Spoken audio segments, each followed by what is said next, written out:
siang semuanya. Salam sejahtera bagi kita semua. Pada pemirsa podcast forensik, berjumpa lagi pada episode keempat dengan saya Mikael Kurnia dan dengan narasumber kita Dr. Ahsan Petrus, Magister Kedokteran Forensik, Spesialis Forensik. Gimana kabarnya hari ini, dokter? Baik.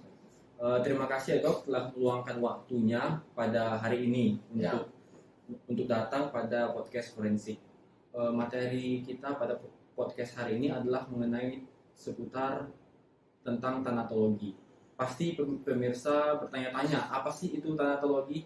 Nah, boleh dijelaskan dok, apa sih itu tanatologi dok?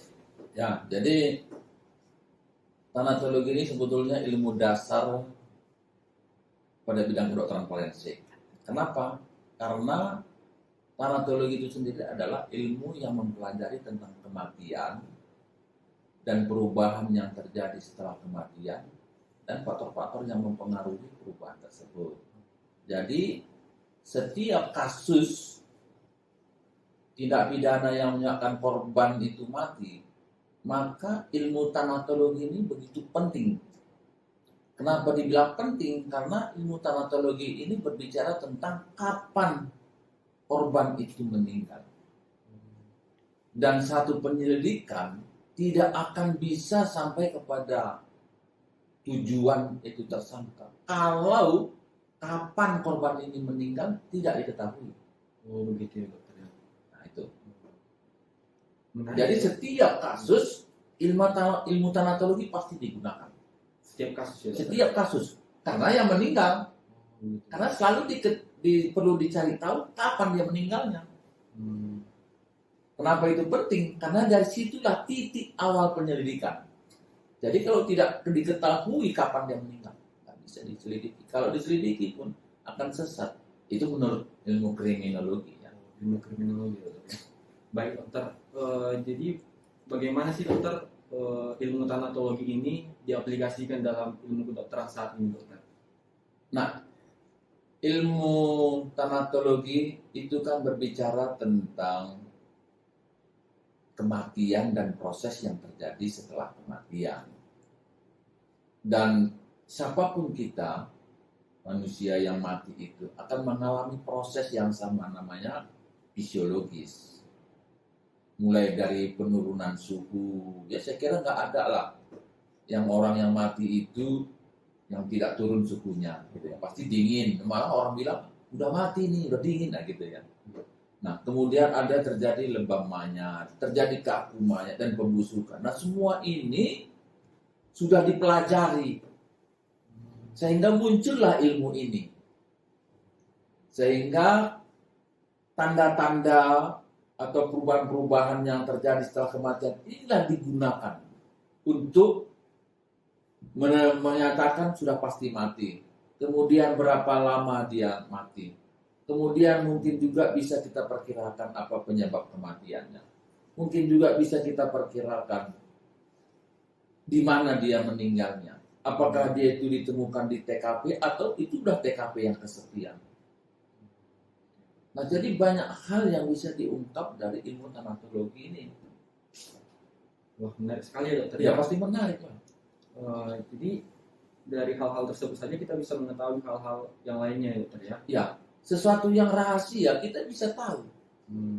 Bukankah itu sesuatu yang menarik? Kira-kira dokter boleh nggak dijelaskan nih dok, bagaimana tanda-tanda pasti kematian dan bagaimana kita bisa mengetahui berapa lama korban tersebut telah meninggal dokter? Apakah dokter ada contoh kasusnya juga? Ya, jadi yang saya bilang tadi, yang kita pelajari dalam ilmu tanatologi tadi adalah perubahan yang terjadi setelah kematian. Jadi perubahan yang kita lihat di sini adalah perubahan suhu, terjadi lebam mayat, kaku mayat, pembusukan. Kalau itu sudah terjadi, itu sudah pastilah orang itu sudah mati. Nah, lalu bagaimana dalam hal perkiraan lama kematian? Nah, sudah dilakukan penelitian dan sudah ditemukan rumusnya. Untuk penurunan suhu, rumusnya itu adalah 37 derajat dikurang suhu jenazah pada saat kita periksa ditambah 3. Jadi kalau kita dikirimin satu jenazah, kita periksa suhunya 35 derajat Celcius. Berapa lama kematian? perkirakan tanpa memperhitungkan faktor-faktor yang mempengaruhi, maka itu lama kematian ada 5 jam. Untuk tingkat mahasiswa atau S1 ataupun dokter, itu biasanya sampai seperti itu. Tapi kalau kita ahli forensik, faktor-faktor ini juga kita perhitungkan. Ya, faktor-faktor ini. Kalau boleh tahu, boleh jelaskan dok apa saja itu faktor-faktor yang mempengaruhi dok? Ya misalnya jenazah itu punya pakaian yang diselimutin dengan tebal, ya pastilah berbeda perkiraan penurunan suhunya tadi. Nah seperti itu. Atau dia tidak berpakaian, misalnya kasus pemerkosaan atau kejahatan seksual yang biasanya ditemukan itu sudah bugil gitu ya. Pasti beda nanti perhitungannya. Dan itu kita perhitungkan juga dalam penggunaan rumus itu. Baik dok, jadi selama dokter sebagai dokter forensik dok yang sudah berpengalaman nih, dok, apakah dokter memiliki hambatan atau tantangan dok dalam mengaplikasikan tanatologi ini dok? Ya, saya kira hambatan untuk mengaplikasikan itu tidak ada ya. Tidak ada hambatan.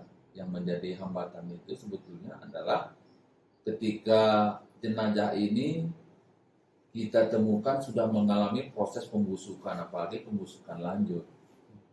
Nah itu yang seringkali dalam pemeriksaan kedokteran forensik itu menimbulkan beberapa kendala, oleh karena pembusukan itu sendiri menghilangkan barang bukti yang ada pada tubuh jenazah itu. Nah, seperti itu.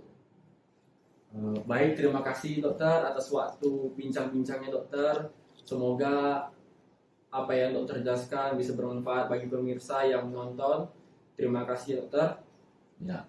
Salam sejahtera bagi kita semua.